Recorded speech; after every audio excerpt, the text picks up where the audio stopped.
Puji Tuhan, Salam Bapak Ibu Saudara yang kekasih dalam Tuhan. Saya katakan haleluya bagi kemuliaan Tuhan di tengah-tengah peribadatan kita di tempat kita masing-masing.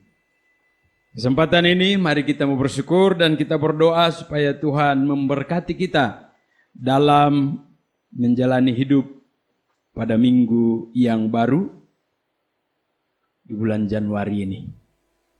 Sebelumnya mari kita berdoa. Terpujilah Engkau Tuhan kami, Bapa yang kekal kudus, yang selalu menuntun kami dengan firman-Mu. Dan kami akan membaca dan merenungkannya sekali lagi. Diberkatilah pemberitaan firman Tuhan pada saat ini. Tuhan menolong hamba-Mu oleh hikmat dan pewahyuan Roh Kudus, bahkan semua umat Tuhan pun demikian, supaya kami mengerti, menyelaminya, dan melakukannya dalam kehidupan sehari-hari. Terpujilah Tuhan, haleluya, amin. Pembacaan kita terambil dari Injil Markus pasal yang ke-9 ayat 33 sampai dengan 37. Siapa yang terbesar di antara para murid? Kemudian tibalah Yesus dan murid-muridnya di Kapernaum. Ketika Yesus sudah di rumah, ia bertanya kepada murid-muridnya, "Apa yang kamu perbincangkan tadi di tengah jalan?" Tetapi mereka diam, sebab di tengah jalan tadi mereka mempertengkarkan siapa yang terbesar di antara mereka. Lalu Yesus duduk dan memanggil ke-12 murid itu. Katanya kepada mereka, "Jika seseorang ingin menjadi yang terdahulu, hendaklah ia menjadi yang terakhir dari semuanya dan pelayan dari semuanya." Maka Yesus mengambil seorang anak kecil dan menempatkannya di tengah-tengah mereka. Kemudian ia memeluk anak itu dan berkata kepada mereka, "Barang siapa menyambut seorang anak seperti ini dalam namaku, ia menyambut aku. Dan barang siapa menyambut aku, bukan aku yang disambutnya, tetapi dia yang mengutus aku." Puji Tuhan, demikian pembacaan kita. Bapak Ibu Saudara yang kekasih dalam Tuhan Yesus, tentunya kita semua merindukan supaya kita menjadi kepala dan bukan ekor. Menjadi pemimpin dan bukan menjadi pengikut. Seperti yang Tuhan katakan dalam Ulangan 28 ayat 13. "Aku akan mengangkat engkau menjadi kepala dan bukan ekor." Semua kita merindukan itu. Dan hari ini dalam pembacaan kita akan melihat apa yang Tuhan Yesus katakan tentang proses untuk kita menjadi kepala, menjadi pemimpin. Iya. Bapak Ibu Saudara yang kekasih dalam Tuhan, dalam konteks kita temukan ada pertengkaran sedikit di antara para murid terkait dengan siapa yang terbesar di antara mereka. Dan ini dipicu oleh pemberitahuan pertama dan kedua tentang penderitaan Yesus. Di mana Tuhan Yesus berkata bahwa anak manusia akan diserahkan ke dalam tangan manusia dan mereka akan membunuh dia, dan 3 hari sesudah ia dibunuh, ia akan bangkit. Nah, kita tahu bahwa kelompok 12 murid ini sudah 3 tahun meninggalkan profesi mereka sebagai nelayan dan mengikut Tuhan Yesus. 3 tahun sudah. Dan ketika Tuhan Yesus mengungkapkan bahwa dia akan dibunuh, dia akan mati, maka mereka mulai ribut. Kalau nanti Yesus tidak ada, maka siapa yang akan menjadi pemimpin di antara kita? Mereka diskusikan itu. Mereka bahkan mempertengkarkan itu. Mereka bertengkar, siapa yang akan menjadi pemimpin di antara kita? Nah, Bapak Ibu Saudara yang kekasih, tentunya untuk menggantikan posisi Tuhan Yesus. Wow, luar biasa. Dan setelah kita baca hingga pasal yang ke-10, ternyata provokator dari pertengkaran itu adalah Yakobus dan Yohanes. Di mana mereka datang kepada Tuhan dan berkata, Tuhan, mereka minta posisi. Bukan hanya di bumi tetapi di surga. Yang satu mau di kanan dan satu mau di kiri. Mereka merindukan itu. Wow, bertengkar. Dan akhirnya membangkitkan pertengkaran lagi. Murid-murid yang lain memarahi Yakobus dan Yohanes. Tentu semua rindu untuk menjadi kepala, bukan ekor. Tapi hari ini saya mau membawa kita untuk melihat rahasia yang merupakan proses yang harus dijalani jikalau mau menjadi kepala. Saya katakan firman Tuhan ya dan amin. Tuhan mau kita ada dalam posisi yang tinggi. Tetapi mari lihat ini. Tuhan Yesus setelah berada di rumah, dia bertanya kepada mereka, apa yang kalian pertengkarkan? Mereka takut, mereka diam. Dan Tuhan Yesus berkata kepada mereka, jika seseorang ingin menjadi yang terdahulu, hendaklah ia menjadi yang terakhir dari semuanya dan pelayan dari semuanya. Dan kemudian dia mengambil seorang anak kecil, dia tempatkan di tengah-tengah mereka dan dia berkata, barang siapa menyambut seorang anak seperti ini dalam namaku, ia menyambut aku. Dan barang siapa menyambut aku, bukan aku yang disambutnya, tetapi dia yang mengutus aku. Ada 2 rahasia di sini. Kalau mau menjadi yang terkemuka, kalau mau menjadi kepala, kalau mau menjadi pemimpin, kalau mau menjadi yang ternama, maka 2 hal. Dari media pembelajaran yang Tuhan Yesus lakukan untuk memberikan kepada mereka pengertian tentang bagaimana menjadi seorang pemimpin, yaitu menjadi pelayan. Yang pertama lihat ayat 36. Tuhan mengambil seorang anak kecil dan menempatkannya di tengah-tengah mereka. Kemudian ia memeluk anak itu dan berkata kepada mereka, barang siapa menyambut anak ini seperti ini dalam namaku, ia menyambut aku. Maka saya lihat di sini Bapak Ibu Saudara yang kekasih, dia bilang menjadi yang terakhir dan semuanya dan pelayan dari semuanya. Menjadi yang terakhir dari semuanya dan pelayan dari semuanya. Pelayan dari semuanya. Melayani siapa? Di sini dikatakan N kecil, semuanya. Pelayan dari semuanya artinya melayani manusia. Siapa yang akan dipimpin? Ya manusia. Sesamanya. Melayani manusia itu. Menyambut. Dimulai dari menyambut. Lihat. Pekerjaan seorang pelayan itu adalah menyambut. Dan melayani. Dan ayat 36. Tuhan Yesus mengambil seorang anak kecil. Yang paling sederhana, seolah-olah dia bilang begini, kalau kamu mau menjadi pemimpin, mau menjadi kepala, layanilah sesamamu manusia, layanilah mereka. Dan dia pakai anak kecil yang seringkali diabaikan, yang seringkali tidak mendapatkan urutan yang pertama atau kedua dalam perhatian. Dia bilang, yang paling sederhana engkau melayani adalah melayani anak-anak ini. Sambut anak-anak ini. Artinya apa? Saya membawa kita ke Matius 22. Tentang Tuhan Yesus mengajarkan, kasihilah sesamamu. Kasihilah sesamamu manusia seperti dirimu sendiri. Ingat bahwa seorang pelayan itu adalah melayani manusia. Melayani sesamanya, itu yang pertama.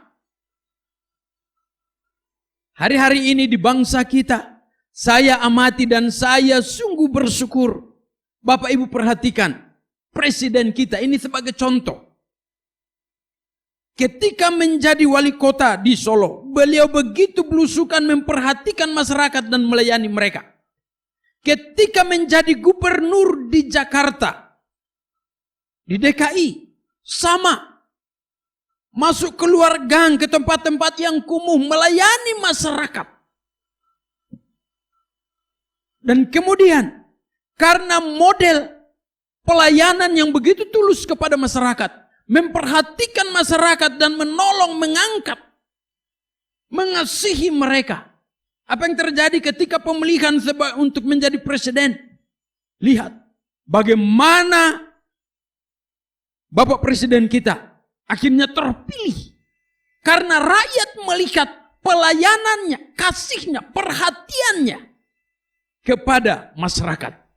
Sebab yang dipimpin adalah masyarakat. Bapak Ibu Saudara yang kekasih dalam Tuhan, sampai hari ini kita melihat presiden kita luar biasa. Ada gempa di mana, ada kesukaran di mana di negeri ini, dia ada di sana. Kemarin menerjang banjir di Kalimantan Selatan. Pergi ke Mamuju, melayani masyarakat, dan dia mendapatkan hati rakyat, semakin dikasihi. Ini sebagai contoh, Bapak Ibu Saudara yang kekasih dalam Tuhan. Untuk menjadi pemimpin, saya mau katakan, mari mulai melayani sesama. Jadi yang terkecil, jadi yang terakhir. Seorang pelayan itu selalu yang terakhir untuk diperhatikan. Tuhan mau kita seperti ini. Halo anak-anak muda, anak-anak remaja. Bapak-bapak, ibu-ibu, kita rindukan anak-anak kita menjadi pemimpin. Saya mau katakan, mulai arahkan mereka untuk mengasihi sesamanya, melayani sesamanya, memperhatikan mulai dari yang kecil sampai kepada yang besar, yang sederhana sampai kepada yang sukar sekalipun. Kasihilah sesamamu manusia dan layanilah mereka. Itu prinsip pertama. Sebab siapa yang akan dipimpin? Ini ajaran Alkitab. Mau menjadi pemimpin, layanilah yang dipimpin. Kasihilah sesamamu manusia seperti dirimu sendiri. Kalau tidak melayani sesama, maka mau pimpin siapa? Ini prinsip. Saya katakan, anak-anak muda, saya berdoa engkau menjadi pemimpin. Engkau merindukan untuk menjadi kepala dan bukan ekor. Tapi saya katakan, mulai hari ini, mulai kasihi sesamamu, layanilah mereka. Dari yang paling kecil, yang tidak diperhatikan orang, engkau dan saya, kita perhatikan mereka. Haleluya. Yang kedua, Tuhan Yesus berkata begini, menyambut seorang anak seperti ini dalam namaku, ia menyambut aku. Dan barang siapa menyambut aku, bukan aku yang disambutnya, tetapi dia yang mengutus aku untuk menjadi pemimpin. Yang kedua, lihat, dan ini yang paling pertama kalau kita perhatikan kesimpulan dari hukum Taurat. Kasihilah Tuhan Allahmu dengan segenap hatimu. Mengasihi Tuhan Allah diwujudkan dengan apa? Menyambut dia, menerima dia di dalam hati kita. dan melayani dia. Haleluya. Dua hal ini kunci. Yang paling pertama adalah layanilah Tuhan. Terima dia. Dan layanilah dia. Kasihilah Tuhan. Bukankah Ulangan 28 ayat 13? Ada pada yang namanya ketetapan Tuhan untuk kalau engkau sungguh-sungguh melakukan firman, mendengarkan dan melakukannya, maka Tuhan akan memberikan kepada kita berkat menjadi kepala. Mengasihi Tuhan. Kasihilah Tuhan Allahmu dengan segenap hati. Dimulai dengan apa? Sambut dia. Oh, sambutlah Yesus. Kapan? Kita sudah melakukannya. Tetapi Tuhan tidak mau kita berhenti pada saat pertama. Kita harus setiap saat, setiap waktu berjumpa dengan dia. Dua hal ini penting. Tuhan Yesus berkata bahwa peninggian itu datang dari Bapa. Bukan ambisi pribadi kita, itu kepercayaan yang Bapa beri. Peninggian itu datang dari Tuhan. Itu anugerah, itu kepercayaan Tuhan. Karena itu, kasihilah Tuhan, layanilah Tuhan. Saya sangat percaya bahwa ketika kita mengasihi Tuhan, kita melayani Tuhan. Yang oleh Petrus bilang tidak kelihatan, tapi kita mengasihi. Kalau yang tidak kelihatan kita kasihi, kita layani. Maka saya percaya yang kelihatan yaitu sesama manusia akan kita lakukan. Dua hal ini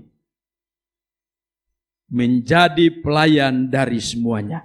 Tuhan Yesus katakan kepada murid-muridnya, kalian saling melayani sebagai sesama, menjadi pelayan dari semuanya. Maka waduh, saya pikir ini enak sekali. Saya kembali kepada kasih sama manusia.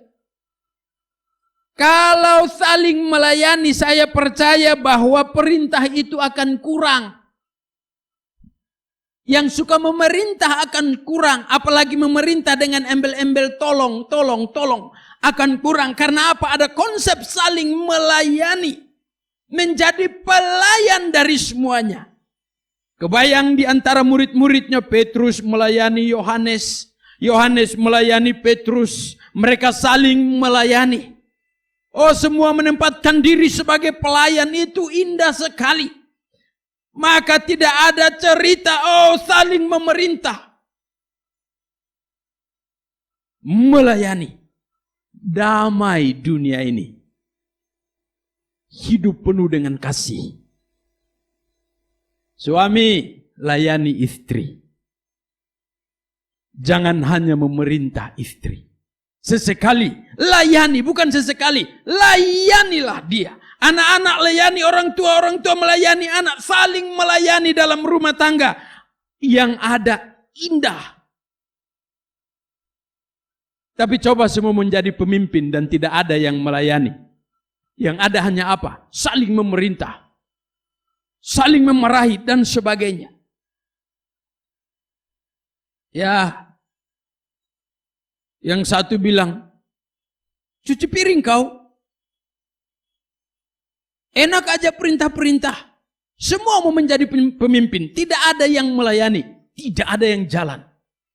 Karena itu Bapak Ibu Saudara yang kekasih dalam Tuhan. Mari saling melayani. Mulai dari dalam rumah kita. Anggota-anggota keluarga saling melayani.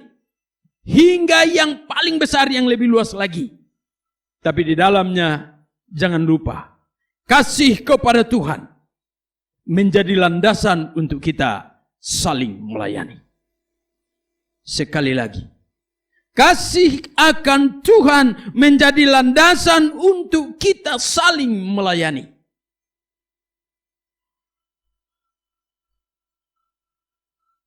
Itu yang diperhitungkan oleh Tuhan. Karena itu yang paling utama dan yang pertama. Terpujilah Tuhan. Mari 2021. Kita mau saling melayani satu dengan yang lain. Tuhan Yesus memberikan teladan kepada kita. Dia dari surga datang dan dia melayani. Dia katakan bahwa anak manusia datang bukan untuk dilayani, melainkan untuk melayani. Itu yang dia katakan dalam ayat 45 pasal 10. Karena anak manusia juga datang bukan untuk dilayani, melainkan untuk melayani dan untuk memberikan nyawanya menjadi tebusan bagi banyak orang.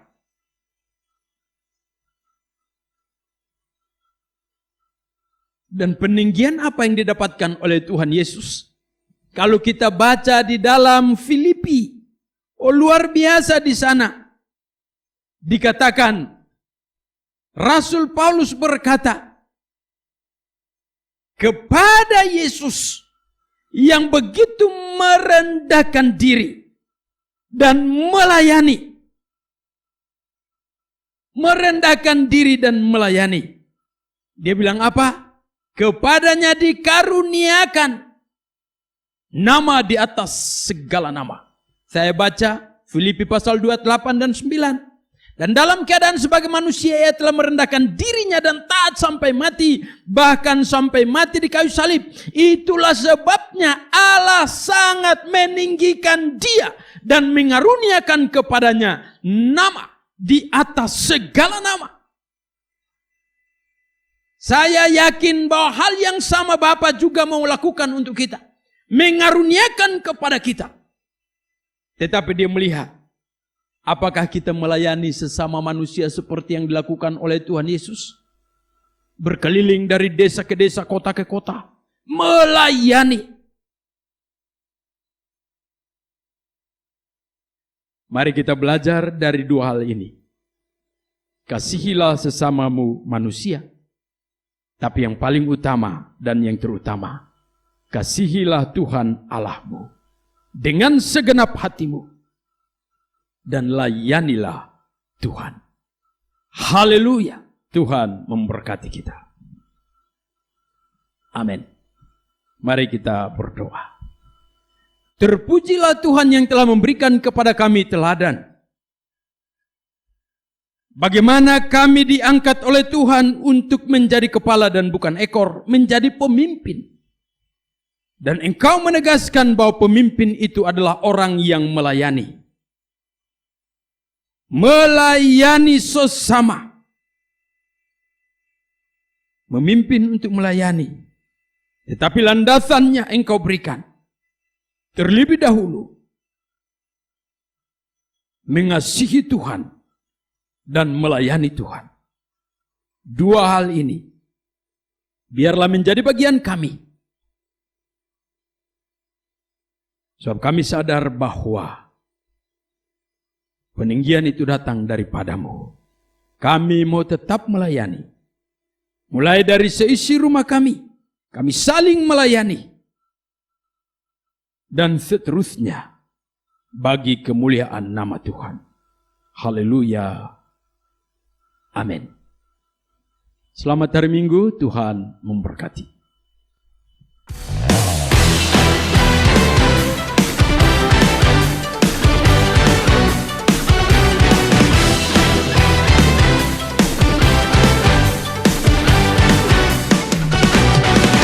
Tuhan Engkau hadir, kuasa-Nya mengalir, melawat setiap hati kami.